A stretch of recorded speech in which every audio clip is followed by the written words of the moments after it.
Olá pessoal, eu sou o professor Leandro e na unidade de hoje nós vamos discutir um pouquinho mais a respeito dos transportadores, proteínas que fazem esse trânsito de moléculas através da membrana. Elas terão um papel essencial, um papel principal no transporte de moléculas orgânicas pequenas e solúveis e de algumas moléculas iônicas inorgânicas. Esses transportadores são altamente seletivos, o que quer dizer que cada transportador tem um determinado soluto para o qual ele é destinado, ou seja, o transporte vai ser controlado. E cada célula ou cada conjunto de células vai apresentar um conjunto de transportadores que estão relacionados com os solutos que estarão presentes naquele ambiente. Os transportadores passivos vão mover solutos a favor do seu gradiente eletroquímico, ou seja, a favor do gradiente de concentração e polaridade, né, que é necessário para que essas moléculas interajam com esses transportadores. Então, apesar de realizarem um transporte passivo, que é a favor do gradiente eletroquímico, eles são altamente específicos também.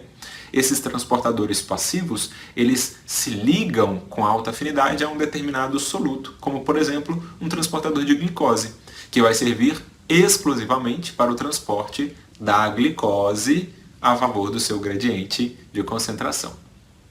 Já o transporte ativo vai ser mediado pelas bombas. As bombas vão transportar um soluto contra o seu gradiente eletroquímico, ou seja, de um ambiente menos concentrado para um ambiente mais concentrado. E estas bombas podem fazê-lo a partir de utilizando-se de três situações. A primeira situação são aquelas bombas que fazem esse transporte contra gradiente utilizando a energia da hidrólise do ATP.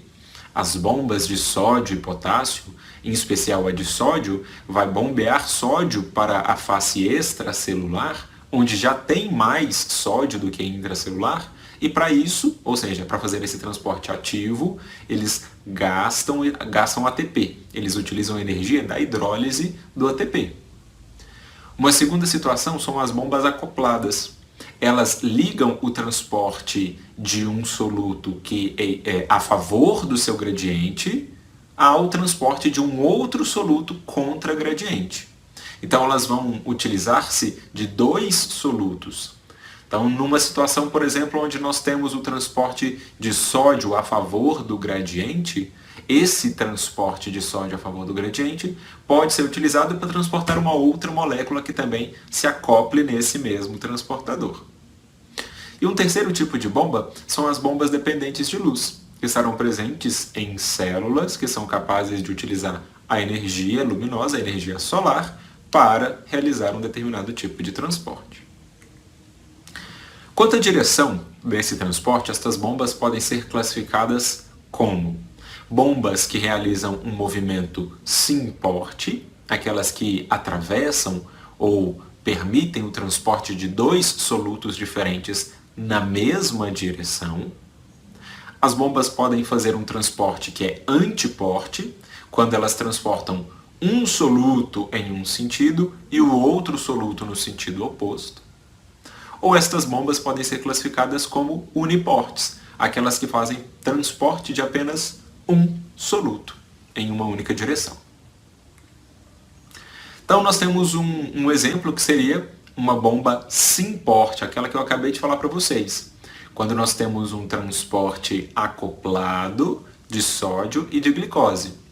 O sódio, que está em maior concentração no ambiente extracelular, ele tende a entrar com facilidade, né, a favor do seu gradiente eletroquímico para dentro da célula, e quando este sódio está entrando, ele pode estar acoplado à bomba ou ao transportador, né, de glicose. Dessa forma, nós temos um transporte que vai ser classificado como sim-porte, dois solutos na mesma direção.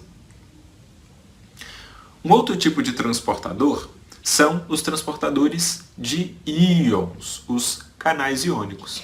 Os canais iônicos, eles são seletivos para o transporte de íons e são altamente controlados. Eles apresentam seletividade iônica. O que isso quer dizer?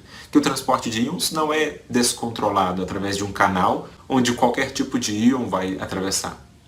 O tipo de íon que vai entrar, ele depende do diâmetro, da forma desse canal iônico, depende da distribuição de aminoácidos dentro dessa proteína que está funcionando como canal iônico. É necessário que os aminoácidos que o compõem possam interagir com aqueles íons que estão entrando. Então, estes canais iônicos, eles terão esse papel de transporte de íons.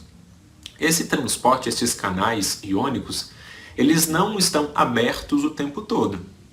Quando esse canal iônico ele se abre, os íons vão fluir a favor do seu gradiente de concentração, certo?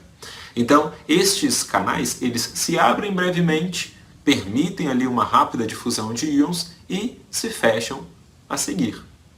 O que controla a abertura, né, e o fechamento desses canais iônicos serão estímulos específicos. Alguns estímulos ou alguns canais, né, podem receber um estímulo que vai ser controlado por voltagem. E essa voltagem ela é determinada de acordo com o potencial da membrana. Outros canais iônicos serão controlados por ligante, ou seja, quando uma determinada molécula se liga neste canal, ele promove a abertura, né, do canal a partir dessa ligação. Outros canais iônicos vão funcionar a partir de um controle que é mecânico. A abertura vai ser controlada por alguma força mecânica que vai ser aplicada sobre o canal e que estimula a sua abertura. Os canais que são controlados por voltagem, eles respondem ao potencial de membrana. Para que eles respondam a esse potencial de membrana, eles vão apresentar sensores de voltagem. Esses sensores de voltagem são extremamente sensíveis a mudanças no potencial de membrana e quando, né, ocorre uma mudança acima de um valor, que seria um valor limiar, e exerce uma força elétrica suficiente para estimular esse canal, ocorre então a abertura e isso vai ser essencial para o transporte de moléculas ou de íons que permite a transmissão de um sinal, por exemplo, durante um estímulo nervoso. A aula de hoje fica por aqui. Até o próximo vídeo.